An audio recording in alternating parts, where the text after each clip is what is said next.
I'm thrilled to be moderating just about the most distinguished panel I think anyone could assemble on the theme of foreign policy. To my extreme right is Max Boot. I should say he used to be to my extreme right. Only on this stage am I to your extreme right. Not so much anymore. Max is known to all of you as a prolific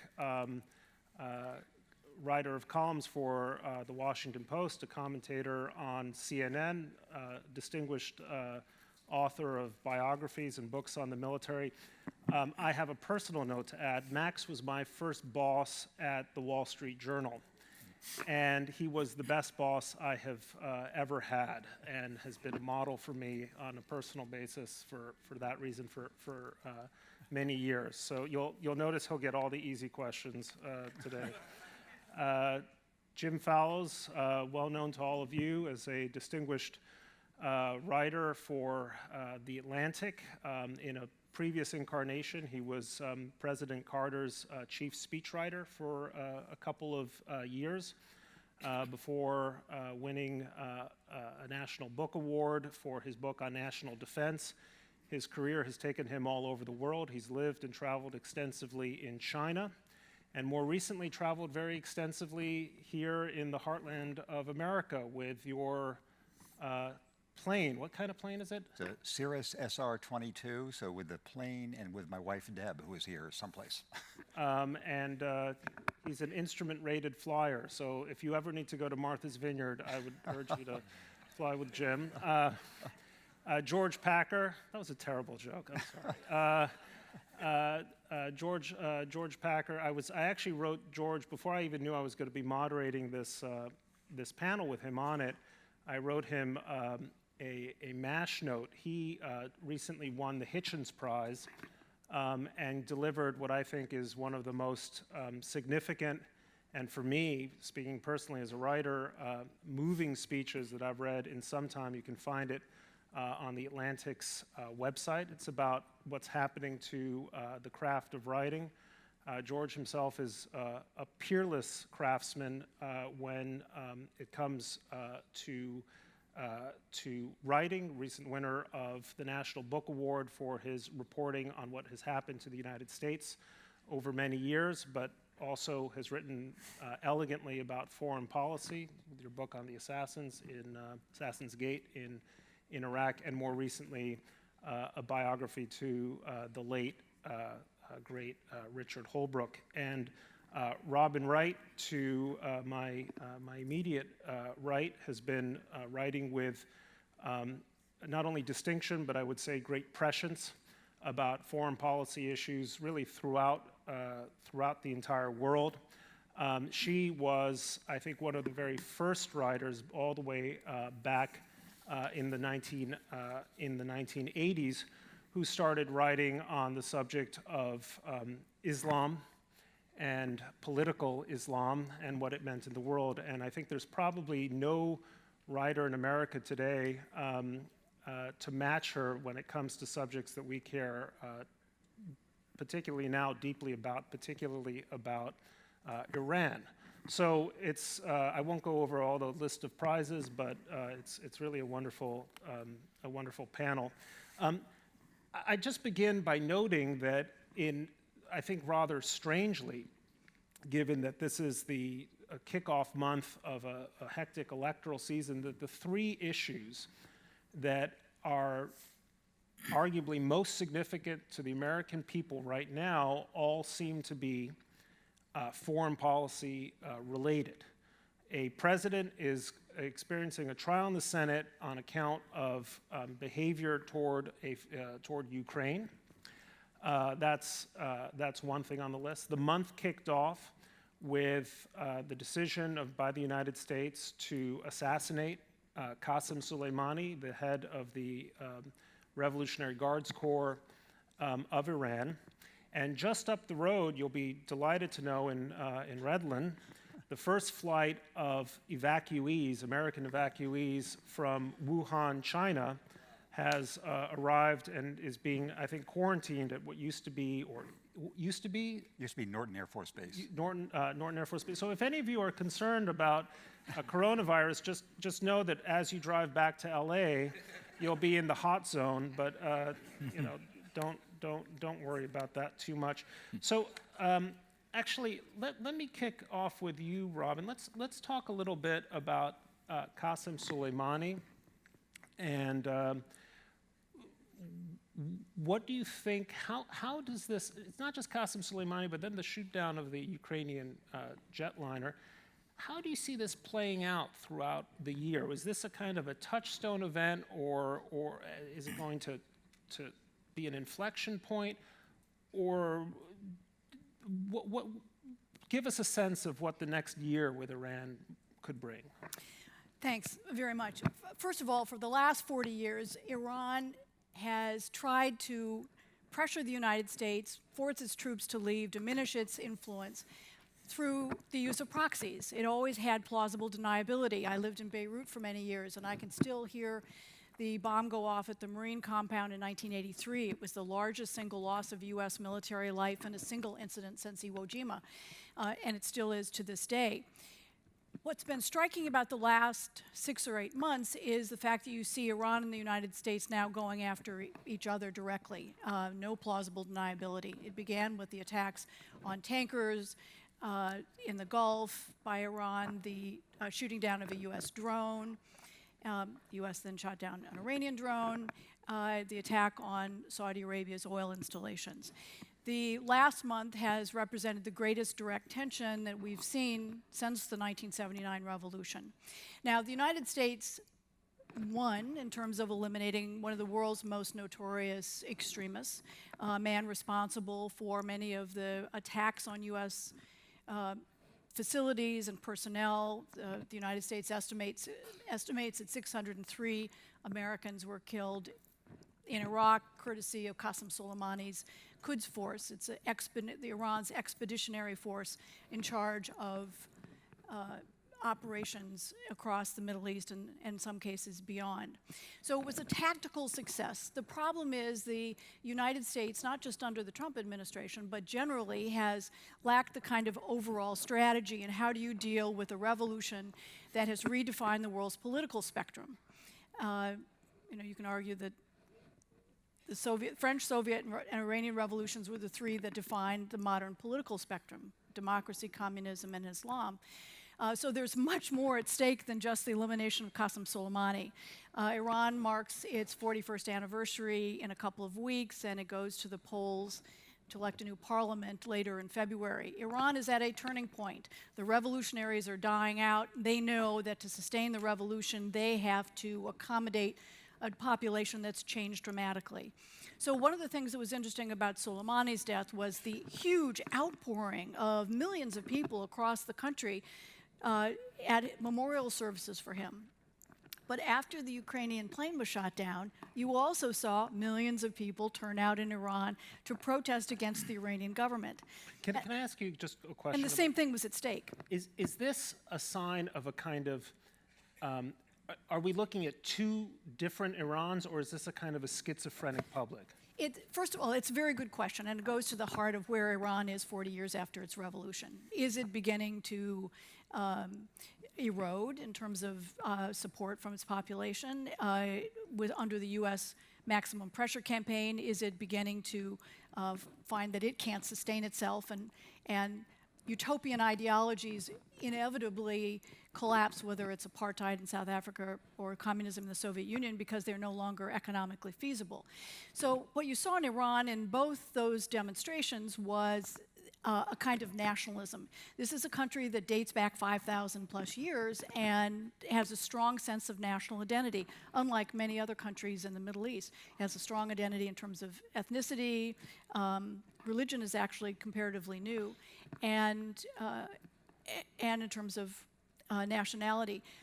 And in both cases, Iranians were saying, we're not going, with Soleimani, we're not going to let the United States kind of try to intimidate us and so forth. And it was an expression of, we're going to stand up. But the striking demonstrations against the regime, saying down with the dictator, down with the supreme leader, we want democracy was a reflection of the fact that the revolution's in trouble. Robin, was that a sign that Soleimani had a different status among the mass of Iranians than the Ayatollah, that Soleimani was seen more like a nationalist hero and Khamenei is seen as the man running the regime that's so unpopular?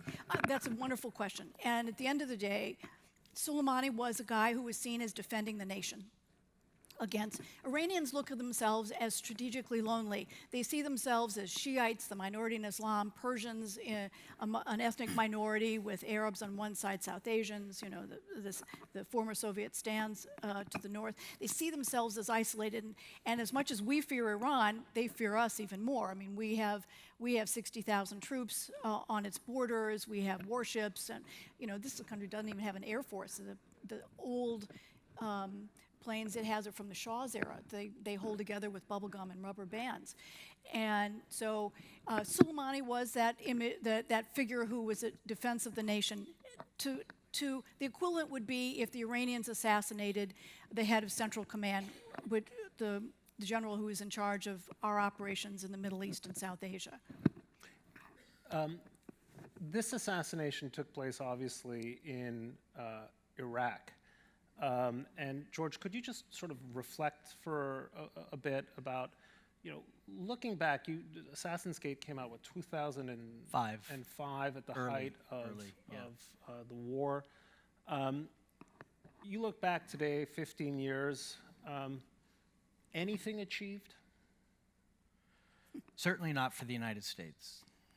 It's an unmitigated failure for us. For Iraqis, it's harder to say because they're in the middle of this history. We broke them out of prison, the prison of the Ba'athist regime of Saddam Hussein. That created chaos because we had no plan and really no intention of making sure that what followed was something that anyone would want to live in. We wanted regime change without nation building. And the first take on it was the U.S. invaded Iraq and the Iranians won. And there's a lot of truth to that. I mean, they have the most influence in that country by far. And look who's in power. Look who's prime minister. Look who runs parliament. Look at how quickly they can get 1 million people into the streets to denounce U.S. troops after the killing of an Iranian, not of an Iraqi.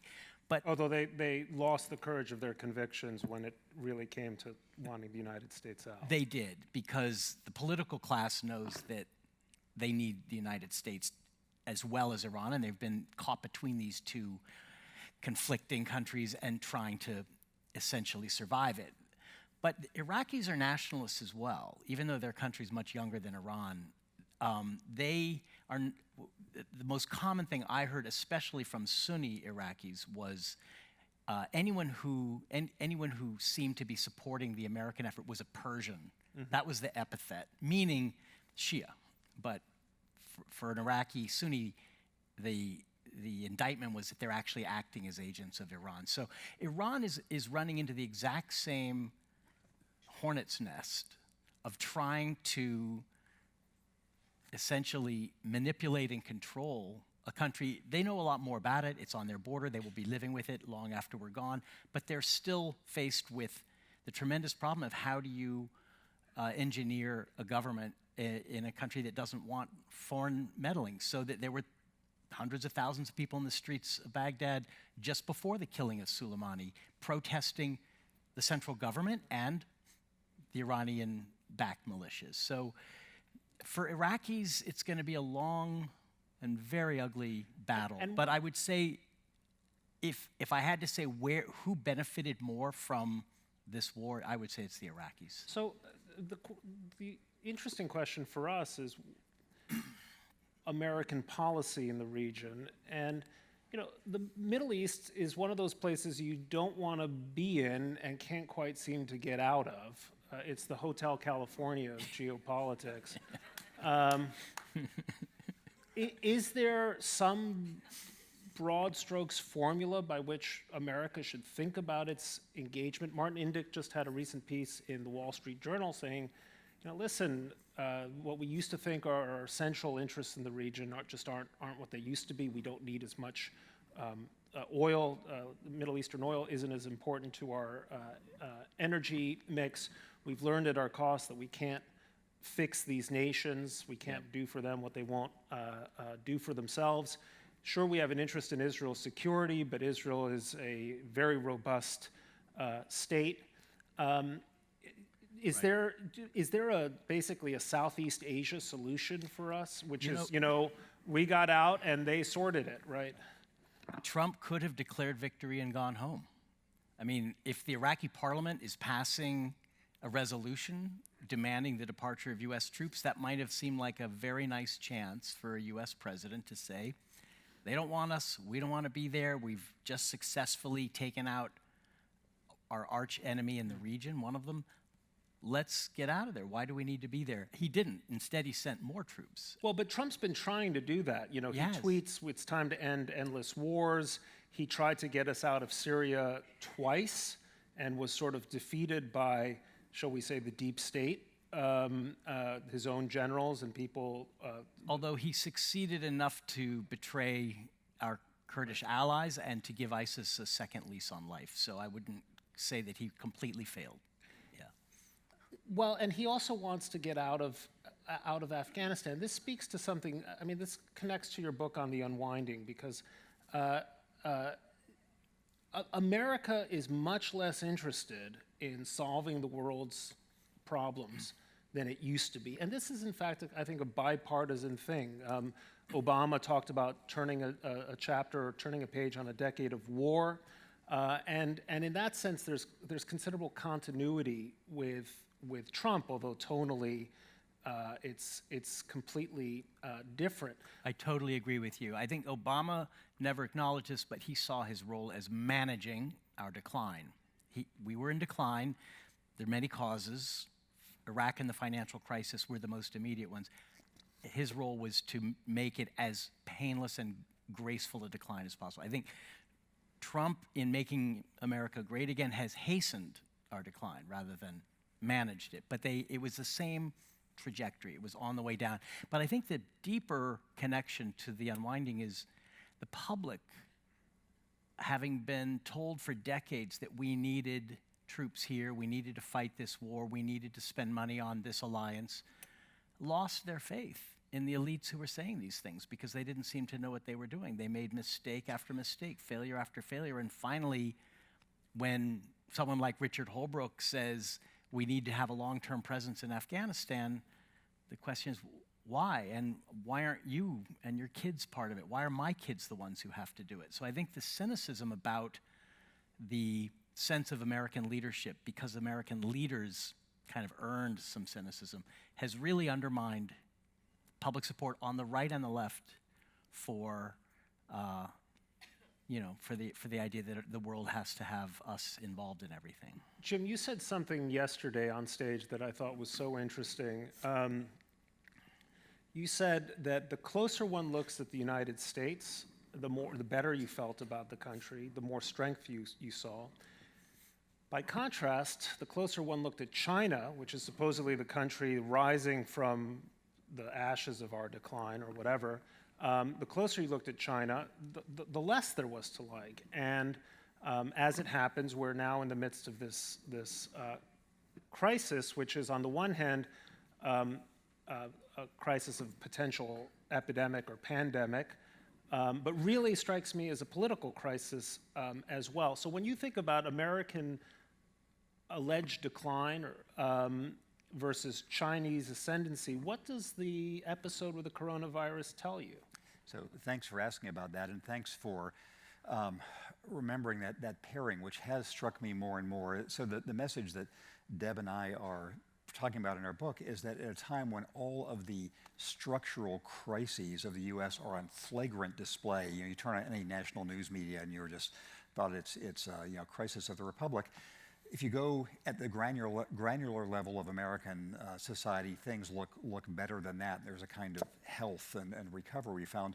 In China, the strongest things about China are what you see when you first get off the airport or you read the headline about $1 billion more for this or that. But during the years we were living in Shanghai, it's not they build like 4 new subway stations in that time. There were 4 entire new subway lines that came into existence in just a couple of years we were living in Shanghai, and the same thing in Beijing. But so China, what the reality we tried to convey about China is how it is simultaneously so strong and so weak. And the balance between the areas in which it is strong and formidable and often antagonistic to the U.S., they need to be recognized, along with the ways in which it is weak and fragile and brittle, and both the populace in China is aware of that and the governors of China are aware of that. I'll give you one other illustration, then talk about the coronavirus. I remember in the first week or so, we were in China back in 2006, and in Shanghai, some party guy was saying, all of you Americans think of everything in China multiplied by 1.4 billion. You know, our strength, our military, blah, blah, blah. He says, we think of everything divided by 1.4 billion. Our resources, our opportunities, our environment, et cetera, and both those things are true. It's both multiplied and divided.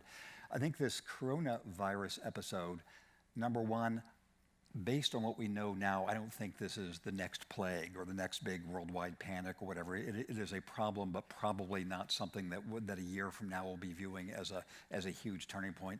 Number two, I'm interested when you told me just before the panel about the relief flight to San Bernardino, which is, you know, Redlands right near there is where I grew up, and that airport where the relief flight landed is San Bernardino International, where we've often had our little plane. I think what is China in the last 20 years has had a couple of these experiences with, of course, SARS back in 2002, 2003, when one of our sons was living in China then. And Deb she was virtually the only passenger on a United flight from DC to Beijing during the SARS epidemic to go see our son. And then, of course, the H1N1 virus about in 2009 or so, and now this. And I think the mistrustfulness of Chinese people for their institutions for dealing with this kind of emergency, from the primitiveness of the medical system to the basic belief that people in authority are not going to tell you the truth. There was a very interesting piece from somebody in Wuhan on a sort of Chinese fans website yesterday talking about, for the first 6 or 7 weeks, nobody shared any information about this. And so it was a sense of, what don't we know now? And because provincial bureaucrats, provincial medical officials, everybody was afraid of telling the higher up. It was not, it's exaggerated to compare this with the famous and fabulous documentary on Chernobyl, but sort of the same pattern of an authoritarian system that has a hard time dealing with these episodes that require public trust. So I think we see the strength of China, and this is an illustration of the fragility of China, too. Well, I mean, it's interesting that you can almost chart political revolutions to natural disasters. I mean, in Nicaragua, the Somoza regime largely fell because of its mismanagement of the earthquake in Managua. The Soviets, there was a terrible earthquake in Armenia in 1988. Mexico City, where I grew up, you can pinpoint September 19th, 1985, day of the Mexico City earthquake. I was living there at the time. That was when the PRI really began to fall, because the lies of the regime couldn't contain the inner truth of what was happening on the ground and the effects it had in terms of exposing, you know, corrupt building practices and so on. Speaking of lies of the regime, Max Boot. Let's talk a little bit about you know, Max and I were comrades at the Wall Street Journal's editorial page, and Max, among Max's recent books is The Corrosion of Conservatism. Let's talk sort of wide-angle American foreign policy for a minute. America first. If you're talking, if you're giving a speech somewhere, a book talk somewhere in middle of America, what in a capsule is the flaw of America First thinking. Doesn't that seem like a kind of statement of the obvious of what American foreign policy ought to be? Well, good question, and it's a privilege to be here with all of you, and especially on this panel with 4 of the writers for whom I have the most respect in the world. Truly an honor. Your question about America First, I think, gets to a very important point, which is how do you define America First? Of course, the slogan itself, America First, as we know, dates back to the 1930s. Charles Lindbergh, isolationism, often sympathetic to Nazism. So it's disquieting to those of us with more of a historical lens to see the current president resurrect that once discredited slogan. But I don't think anybody really disagrees with the notion of putting America first. It is just a complete crock to say that there is some class of globalists who are selling out the United States. This is the same kind of conspiracy mongering with an undertone of anti-Semitism that we have heard going back many, many decades.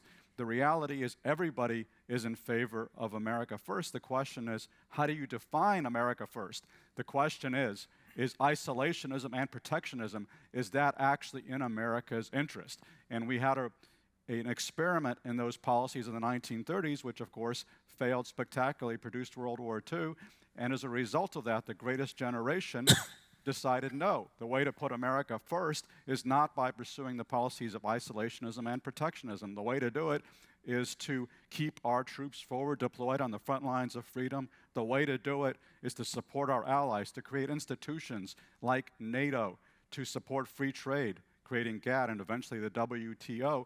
And they understood, Harry Truman, George Marshall, Dean Acheson, the greatest generation, they understood there was going to be some short-term cost to doing that. They understood that offering the Marshall Plan to offer a helping hand up to our friends in Europe who were devastated by war, that was going to hurt us economically in the short run because we would not dominate the global economy in the same way as we did in 1945. But they understood that in the long run, this was actually the greatest thing that we can do because it would create a system of peace and prosperity from which we would be the biggest beneficiaries, and that remains true today when we have about 4% of the world's population and about 20% of global GDP. We are the biggest beneficiaries of the system created by the greatest generation, but I fear that the benefits of that system are not well understood. And it's not only, I mean, as you were talking a minute ago, it's not just President Trump, it's also the Democrats. There has been a leaching away of bipartisan support for this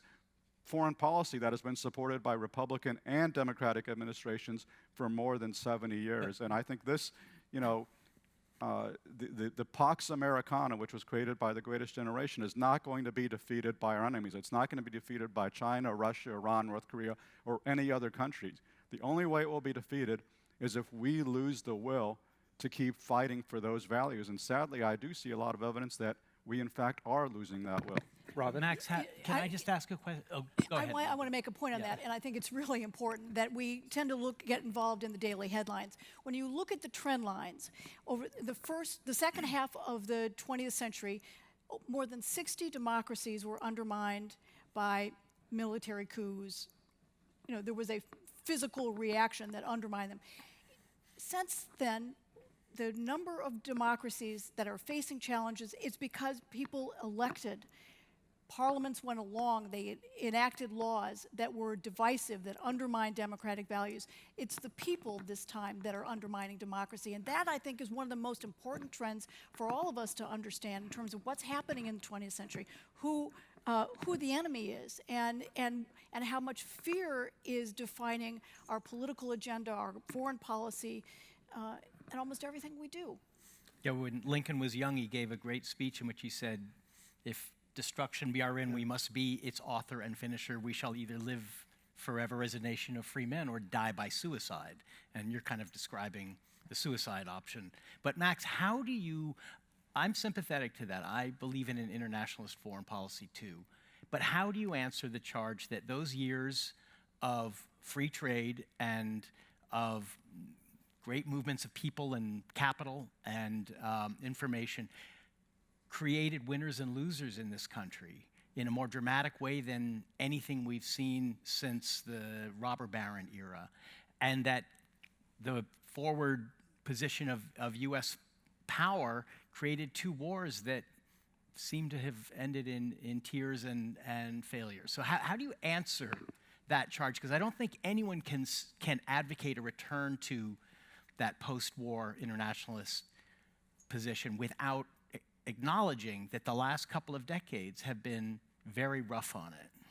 Well, there's no question, as I think you were alluding to earlier, there is no question that the so-called globalist elites, among whom I have to count myself as a paid-up member of the Council on Foreign Relations, there is no question that the so-called elites have gotten a lot of things wrong, and we've been discredited to some extent by the war in Iraq, which I supported and I regret supporting, and of course by the financial crisis of 2007, 2008. But at the end of the day, I fundamentally dissent from this notion that our policies have created this horrible situation. There is no question that there are winners and losers. There's no question that income inequality has widened, but most of that is due to the march of technology. It's not due to globalization. It's not due to immigration flows.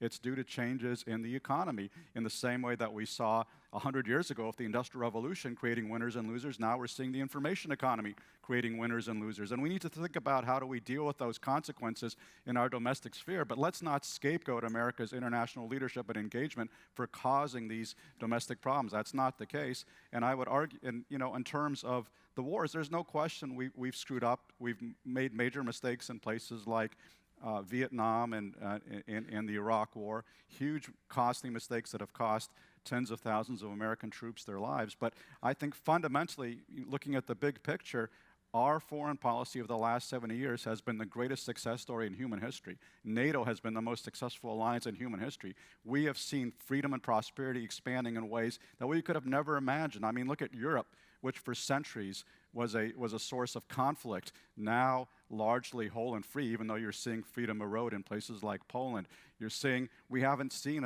a World War III. We've seen the expansion of freedom and prosperity, and the United States has been the biggest beneficiary of that. So I fear that we don't have enough historical perspective to understand how good we actually have it on the whole, even while keeping in mind that some people are doing much better than others. On the whole, I think our society is remarkably free and Max, prosperous. let me challenge you. I want to get to you, Jim, for a second, but just very briefly. I'm inclined to agree with the analysis, but it's hard to say to people, you don't know how good you have it, right? I mean, is there a failure of pedagogy here? Have we simply not persuaded people that things are much better than they think they are? Have they forgotten to be grateful for the blessings of a free world? I think we or are we just are we not quite seeing something? I mean, tomorrow Brexit takes place, something that none of us expected back when it happened, that Britain would vote to remove itself from the European Union. And I think it came, like Trump's election, particularly as a shock to those of us, if I may say, in this class of paid-up members of the global elite. So, I mean, just out of a sense of kind of intellectual honesty, we have to ask ourselves, what are we missing here that this world of abundance, international travel, free flows of trade, and so on, has not persuaded some broad swath of the country that things are that they should be grateful for. Jim, do you have thoughts on this, or? Yes, and so I think the combination of having personally lived through so much of American history myself at this point, and having lived for a long time in China and Japan, has made me more and more aware, or at least more and more believing, that anything important involves deep contradictions, and these contradictory things are simultaneously true. And that's how I think of America's involvement in the world, and let's say since 1870 or so, when the U.S. was a global power. On the one hand, we've recognized there are real costs of involvement. You have wars, and you have the expenses of international presence, and you have the complications of being bogged down in the Middle East or Southeast Asia or whatever, and you have the exposure of your economy to these international forces. There are costs of doing that.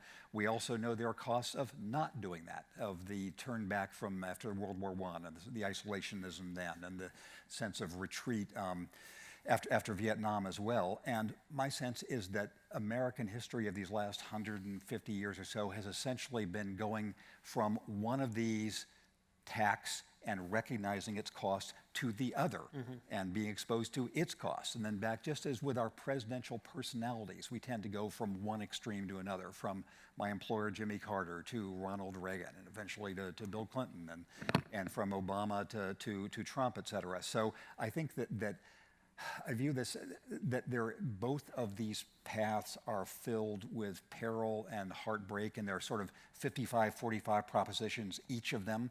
And so we are, I think, destined to be in a band of going back and forth. We engage and we are burned, and we withdraw. Manic and we are depression. Burned. Yeah. Yes. Well, no, I mean, yes. in his, at the end of his first volume of memoirs, Henry Kissinger writes about what he called the disastrous oscillations in U.S. foreign policy between overcommitment and isolationism, and the challenge is to find some middle course. Robin, do you want to? No, I wanted to make a follow-up on something Max said, and which I think is really important for us. In the 75 years that America has been a superpower, the values, the ideas of democracy have evolved a lot. And what people expected in 1945 and what they expect today has changed in terms of what we expect as rights. And I think it's a problem that we see everywhere in the world. I see this in the Arab Spring, in the Middle East. I've seen it in other parts of the world when I lived in Africa and the transition in Eastern Europe, that one of the great things we celebrate is that everyone understands now, courtesy of whether it's education, social media, access to ideas, that everyone has rights. The problem is that's only half of democracy, and the other half is a sense of responsibility and being willing to compromise so that everyone shares in the pie. And that's where I think the divisions have deepened in a way, and that everyone wants just a little more rights than the other guy, not just among the global elites, but I mean everywhere, so that they feel a little safer, whether it's in the economy or physical security status, social status, that they want just a little bit more, even if it's only to feel equal, but that gives them the sense of security. And I think that's a problem that plays out in so many conflict zones in our perceptions of what is right, that it's like, as I said, the kids in the Middle East who led this incredible Arab Spring, only to find that they knew what their rights were, but they didn't know how to create an alternative that gave everyone a sense of belonging and in making them invested in the future. And I think one of the problems now everyone faces everywhere is this sense of wanting to invest and being willing to give up something to make sure that there is stability and there is a sense of equality. And the idea of equality, even though we talk about it, I think is kind of evaporated. Let me ask the whole panel a single question, big picture. If you are advising the next Democratic president, capital D, what is the piece of advice you would offer for the broad conduct of American foreign policy? Do you want to start, Max?